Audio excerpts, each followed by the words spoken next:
இன்றைக்கான வீடியோவில் என்ன நடக்குன்னு பார்க்குறதுக்கு முன்னாடி நம்ம சேனலை லைக் அண்ட் சப்ஸ்கிரைப் பண்ணிவிட்டு சப்போர்ட் பண்ணுங்கள்.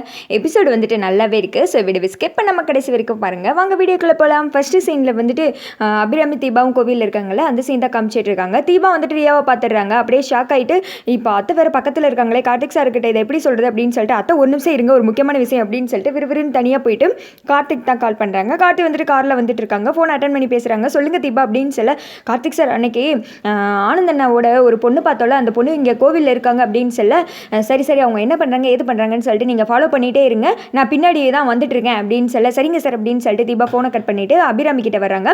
அதே சமயத்தில் ரியாவும் கோவிலை விட்டு வெளியில் போகிற மாதிரி காமிக்கிறாங்க.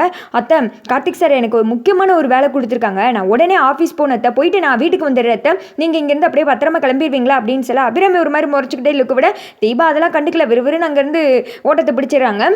ரியா வந்துட்டு ஒரு ஆட்டோவில் ஏறி போய்கிட்டு இருக்க பின்னாடியே தீபாவும் இன்னொரு ஆட்டோவில் ஏறி ஃபாலோ பண்ணிட்டு இருக்காங்க. ஆனால் அந்த ஆட்டோ ஃபாலோ பண்ணுங்க அப்படின்னு சொல்லிட்டு போகிற வழியில் கார்த்திக் கால் பண்ணுறாங்க. சார் அந்த பொண்ணு ஆட்டோவில் போகுது நான் பின்னாடியே ஃபாலோ பண்ணிக்கிட்டு இருக்கேன் அப்படின்னு சொல்ல எந்த ஏரியா போய்கிட்டு இருக்கீங்க அப்படின்னு கேட்குறாரு கார்த்திக். தீபாவும் அந்த ஏரியாவை சொல்ல அடுத்து வந்துட்டு ரெண்டு பேருமே மாற்றி மாற்றி ஃபாலோ பண்ணிட்டு இருக்க மாதிரி காமிச்சிட்டு இருக்காங்க. ரியா அவங்களோட இடத்துக்கு வந்துடுறாங்க. தீபா வந்த ஆட்டோ ஒரு செகண்ட் பின்னாடி லேட்டாக வந்ததுனால ரியா இறங்கி வீட்டுக்குள்ளே போயிடுறாங்க. தீபா வந்துட்டு ஐயோ அவன் வந்த ஆட்டோ திருப்பி ரிட்டர்ன் போய்கிட்டு இருக்கேன் அவன் எங்கன்னு தெரியலே அப்படின்ற மாதிரி முழிச்சுக்கிட்டு இருக்கு. அந்த இடத்துக்கு கார்த்தி வர்றாங்க. என்னாச்சு அவங்க எந்த வீடு என்ன இதுன்னு கண்டுபிடிச்சிங்களா அப்படின்னு சொல்ல கொஞ்சம் மிஸ் ஆயிடுச்சு சார் ஆனால் இதே தெருவில் தான் அவங்க இறங்கியிருக்காங்க அவங்க வந்து ஆட்டோ கூட இந்த இப்போ தான் ரிட்டர்ன் போச்சு ஆனால் இங்கே எந்த வீடுன்னு தான் தெரியல அப்படின்னு சொல்ல சரி விடுங்க நம்ம இங்கே இருந்தால் தேவையில்லாமல் டவுட் வந்துடும் அவங்க நம்மளை பார்த்துட்டாங்கன்னா அவ்வளோதான் நம்ம இங்கே எந்த இடத்த முதல்ல காலி பண்ணலாம் தெரிஞ்சிச்சுல வீடு என்ன எது நம்ம பார்த்துக்கலாம் ஏறுங்க அப்படின்னு சொல்ல ஆட்டோக்கு தீபா காசை கொடுத்துட்டு வேமா வீட்டுக்கு தான் கிளம்புறாங்க. அந்த சைடு வீட்டில் காமிச்சிட்டு இருக்காங்க. அருணும் ஐஸ்வர்யாவும் நின்றுக்கிட்டு இருக்கா. அந்த இடத்துக்கு கார்த்தியோட அப்பா வர்றாங்க. அருண் என்னப்பா இன்னைக்கு வந்துட்டு வேலைக்கு போலையா அப்படின்ற மாதிரி கேட்க அம்மா தான் வெயிட் பண்ண சொன்னாங்க அதனால தான் நின்றுக்கிட்டு இருக்கேன் அப்படின்றாங்க. ஐஸ்வர்யா என்னன்னு உனக்கு கூட தெரியலையாமா அப்படின்னு சொல்ல எனக்கும் தெரியல மாமா அத்தை வந்துட்டு ஹாலில் வெயிட் பண்ண சொன்னாங்க அதனால தான் நாங்களும் என்ன எதுன்றதுக்காக நின்றுக்கிட்டு இருக்கோம் அப்படின்னு சொல்ல பக்கத்தில் வந்துட்டு அபிராமி வந்துடுறாங்க. அதுக்கடுத்து மீனாட்சி வந்துடுறாங்க. கூடயே சேர்ந்து தீபாவும் கார்த்தியும் வர்றாங்க. அதை பார்த்ததுமே எல்லோரும் வந்துட்டிங்களா உங்ககிட்ட ஒரு முக்கியமான விஷயம் சொல்லணும்னு தான் இருந்தேன்.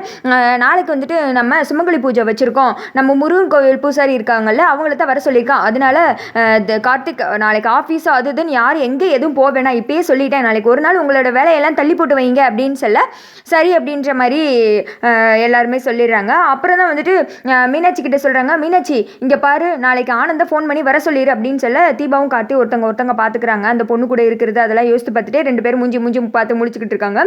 இங்கே பாரு எப்படியாவது வரணும் அவன் வரலாட்டி நான் ஒன்றை தான் வைவேன் ஏதாவது ஒரு சாக்கு சொல்லி அவனை வர வச்சிரு சண்டை போட்டாது வர வச்சிரு அப்படின்னு சொல்லிட்டு நம்ம கெஸ்ட் லிஸ்ட்டாக எழுதி வச்சிருக்கேன் அவங்க எல்லாரும் கால் பண்ணி சொல்லிடு ஐஸ்வர்யா உனக்கு யாராவது தெரிஞ்சவங்க இருந்தாலும் சொல்லிடு அப்படின்னு சொல்லிட்டு அங்கிட்டு சொல்கிறாங்க. ஆனால் நம்ம தீபா கிட்ட எதுவுமே சொல்லவே இல்லை பாவம்.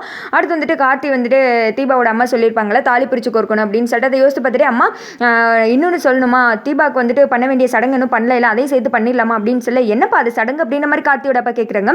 தீபாவுக்கு வந்துட்டு தாலி பிரித்து கோர்க்கவே இல்லை அதையும் நாளைக்கு பண்ணிடலாம் தள்ளி போயிட்டே இருக்கல அப்படின்னு சொல்ல நல்ல ஐடியாவே இருக்கே அப்படின்னு சொல்லிட்டு கார்த்தியோட அப்பா சொல்ல அபிராமி நீ என்ன சொல்கிற அப்படின்னு கேட்க கார்த்தி இருக்கிற வேலையில் நானே அதை மறந்துட்டேன்ப்பா அதெல்லாம் பண்ணிடலாம் சரியா அப்படின்னு சொல்லிட்டு எல்லாருமே வந்துட்டு பிரிஞ்சு போகிறாங்க. அப்போ வந்துட்டு கார்த்தி சொல்கிறாரு அம்மா அதுக்கு தேவையான பொருட்களை நீங்கள் அப்பாவும் போய் வாங்கினா நல்லாயிருக்கும் அப்படின்ற மாதிரி அந்த தாலி செலக்ட் பண்ணுறது தான் சொல்கிறாரு.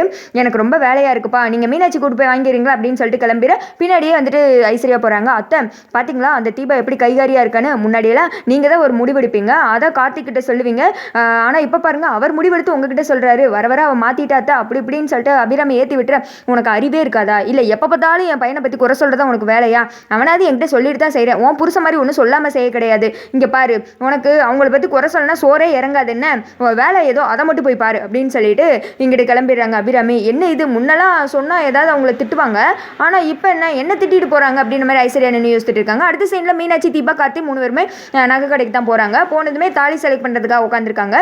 தீபா உங்களுக்கு எந்த தாலி பிடிச்சிருக்கோ அதை செலக்ட் பண்ணுங்க அப்படின்னு சொல்ல தீபா சொல்கிறாங்க சார் நீங்களே செலக்ட் பண்ணுங்கள் சார் அப்படின்னு சொல்ல மீனாட்சி சொல்கிறாங்க தீபா தான் ஆசைப்படலைங்க கார்த்தி நீங்களே செலக்ட் பண்ணிடுங்க அப்படின்னு சொல்ல கார்த்தி வந்துட்டு பார்த்துட்டே இருக்காங்க போட போகிறது நீங்கள் தானே அப்படின்னு சொல்ல சார் ஃபஸ்ட் டைம் நீங்கள் என் கழுத்தில் தாலி கட்டும்போது உங்கள் முகத்தை நான் பார்க்கவே இல்லை செகண்ட் டைம் நமக்கு வந்துட்டு பெரிய பிரச்சனை ஆகிடுச்சு அந்த ஃபங்க்ஷனே நடக்காமல் போயிடுச்சு அதனால நீங்கள் என் கழுத்தில் ஆசையாக கெட்ட போகிற தாலி நான் அதை பார்த்து ரசிக்கணும் அதனால் உங்களுக்கு எது பிடிச்சிருக்கோ அதை வந்துட்டு நீங்கள் செலக்ட் பண்ணுங்க அப்படின்னு சொல்ல அங்கே நிற்கிறவங்க வந்து சார் இந்த தாலி தான் இப்போ ட்ரெண்டு அதுன்னு எல்லாத்தையும் எடுத்து காமிக்கிறாங்க. சார் இந்த பால் வச்சு செயின் எடுங்க இப்போ எல்லாமே இதை தான் போட்டுட்டு இருக்காங்க அப்படின்னு சொல்ல கார்த்தி அதை பார்க்குறாங்க.